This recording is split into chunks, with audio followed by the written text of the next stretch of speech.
Hey y'all, it's Alicia. Welcome back to the channel. Welcome to my July reset. In today's video, I'll be sharing how my June goals went, what my goals for July are. I'll go over a couple monthly favorites, and then at the end, I'll give a bit of an update in terms of YouTube and the future of this channel. So if you're interested in that, make sure you watch until the end. There will be timestamps so that you can hop around the video as you please. So starting off with some highlights from the month of June, I love to just celebrate some of my small wins. Oftentimes we focus on really big accomplishments that happen, but there are so many kind of small wins along the way that are important to acknowledge. So I haven't been to the farmer's market in a really long time, but I spontaneously decided to go one Saturday morning. It was just great. I found amazing salad mix and the most delicious strawberries. So that was just a nice time to get out, enjoy the nice weather, and visit the farmer's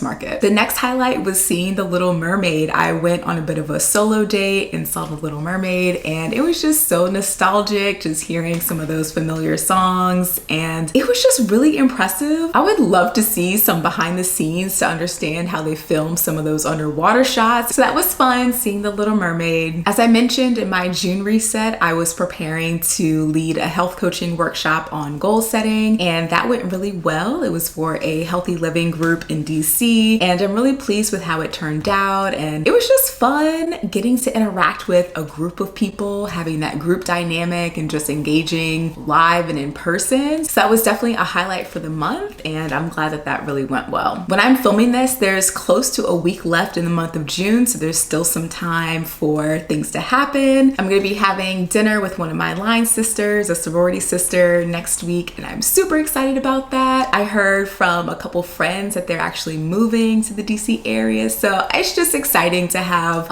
more people either passing through the area or moving here, so super excited about that. So let's talk about how my goals for June went. Let's start with health and wellness. So it was my focus to do a 30-day meditation challenge for meditating for just 5 minutes a day. So I will pull up my Google Calendar to show you how that went. Overall, I feel pretty pleased with how this turned out. I was able to meditate for most days of the week. There were a couple days where I missed a day, but it seemed like no more than 2 days in a row. So I'm really pleased with staying consistent with that. I've really been enjoying the app Insight Timer for this, using the timer function and also using some of their guided meditations for the days where I just need to just change it up a little bit. The guided meditations have been really helpful and enjoyable. So I highly recommend that app if you are looking to get into meditation or looking to kind of enhance your practice. It can be a good free app to try out. My next health and wellness goal was to cook on Sundays, and I did well with keeping up with this. I tried making a new dish. I enjoy ramen, and so I tried my hands at making my own ramen from scratch, and I made it gluten-free by using gluten-free noodles. And honestly, it wasn't my favorite.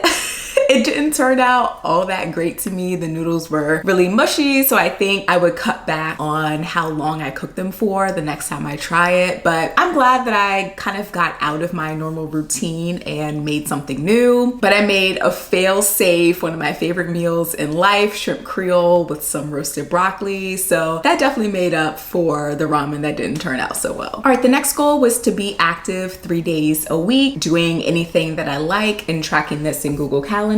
So by looking at the calendar, this went okay. There were definitely a couple weeks where I was able to hit this and other weeks where I didn't. And time has really been the biggest struggle with keeping up with YouTube and also keeping up with, my own wellness practices. I was able to go on more walks, which has been nice, especially when the weather's been nice. And I got back into doing trap cardio workouts here on YouTube. I really love when Brandon teaches the class. He's so much fun. His classes are really high energy. So his workouts always bring me so much joy. So I'll have it linked down below if you want to check it out. So overall, this goal was so-so. It was decent, but not really where I wanted it to be. In terms of personal development, it was my goal to create a weekly planning routine on Sundays to really map out the upcoming week and when I would be getting certain tasks done. And I did pretty well with this. I did find it helpful getting clear clear before the start of the week of how the week was going to go. So I'm proud of myself for kind of pushing through and keeping that a priority. All right, let's shift gears and get into my goals and intentions for the month of July. In terms of health and wellness, I really like the idea of doing a 30-day challenge and just focusing on one specific habit that I'm working on. And so for the month of July, I want the focus to be on journaling. So I'm doing a 30-day journaling challenge where I'm journaling for just 5 minutes a day. And I love that the low commitment of 5 minutes makes the goal feel really easy and doable and not like it's going to be this huge lift or this huge time commitment. But I know that doing it even just for 5 minutes a day can really still give me lots of benefits in terms of clarity, relieving stress, all those wonderful things. And instead of always journaling with pen and paper, which I do enjoy doing, I've been getting more into digital journaling using the Day One app. You know, there are times where my hand just physically gets tired and like starts cramping up and I just like physically can't write as much as I would want to. So the Day One app is really helpful for being able to just type out my thoughts. My fingers don't get tired of typing. So I'm able to more fully get all of my thoughts out without any of the physical discomfort that might come from physically writing. And the privacy is much more secure than just a notebook laying around. So I'll be definitely using more of the Day One app during this journaling challenge. And then my cooking goal will stay the same of cooking on Sundays. In terms of my movement goal, I want to be active 3 days a week, doing anything that I want and going to 2 classes at the gym. I do want to get back into taking advantage of the classes that I'm already paying for as part of my gym membership. And then I'm still in my decluttering era. So in terms of my home goals for the month, I want to declutter at least 1 drawer of clothes. It feels so good getting my closet together. Now I'm tackling my like dresser drawers. I want to have a really small goal of going through at least 1. And I know that once I get into the momentum, I'll probably end up doing more drawers than that, but I'm keeping the commitment pretty low with this. And then other things, like I need to replace my sofa. So I want to do some research and kind of figure out what sofa I want to buy. I need to replace bath towels. So overall, we're decluttering and sprucing, okay? That's the goal, to declutter and to spruce, replace old items that need to be updated. Let me know down in the comments, what's one of your goals for the month of July? I'd love to know. Let's get into some monthly favorites and things that I've just generally been enjoying. So in terms of shows, I've been loving Abbott Elementary.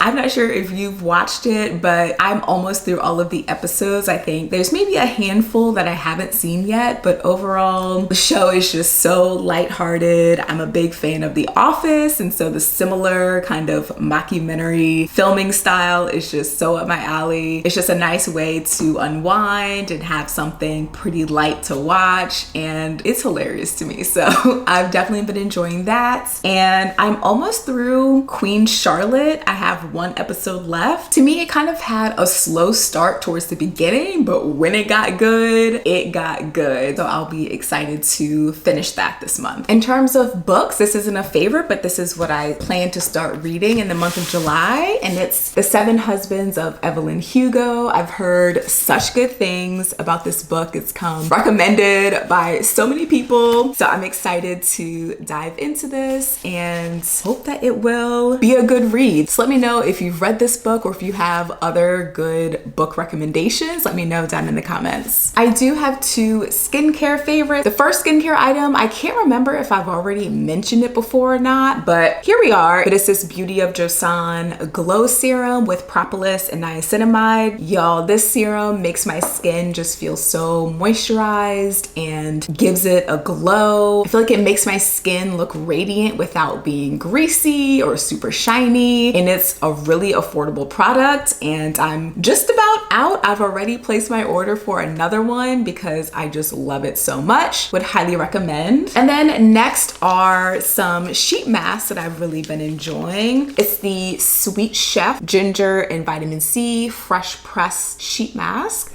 These are also a really affordable option, and it claims to brighten dark spots and uneven skin tone. When I order them off of Amazon, they come in a pack of 5. I love these, and I have really sensitive skin and I haven't had any negative reactions with these. So these are definitely a favorite and always in my rotation. All right, and last but not least is my YouTube update. So we need to talk. So I started YouTube the first week of July 2022, and we're coming up on a year. And early on, I told myself that I was committed to posting regularly on this channel for a year. After a year, I could reevaluate things and decide if it's something that I want to keep doing or to stop. And this has been something that I've been toying with, struggling with, considering for a while now. And I think right now I am at a crossroads, and the best decision right now is for me to take a step back from YouTube for several reasons. One of the main reasons that I need to step back is the time-consuming nature of creating YouTube videos. In order to make engaging, high-quality videos that I would want to watch, it does take a lot of time. So like during the week, it takes up almost all of my evenings and a lot of time on the weekends as well, in terms of coming up with ideas, putting together talking points for the video, editing. Editing takes up a huge amount of time. Even when I'm not physically editing or recording or doing anything for YouTube, mentally, my mind is like strategizing, always thinking about, you know, how I can connect different videos together, constantly trying to come up with new ideas. And at this point, it feels like a burden to keep going, and I really don't want to feel like that, and that's not the energy that I want to create videos with. In order to stay consistent on YouTube, I've noticed that the time that it takes is really cutting into time that I would typically be spending on my own wellness, on things like working out, getting enough sleep. I know that there's plenty of times that I've decided to, you know, sacrifice some of my sleep in order to stay consistent, get a video finished, and it's just not something that I want to keep doing or I think is healthy to keep doing. Like in terms of results, I just ultimately feel like I'm not seeing the return on my investment for time in terms of building like a really engaged community here. I've thought about, you know, cutting back how often I'm trying to post. So instead of posting every week, cutting back to posting like every other week, like 2 videos a month. And I actually tried that out for a little bit, and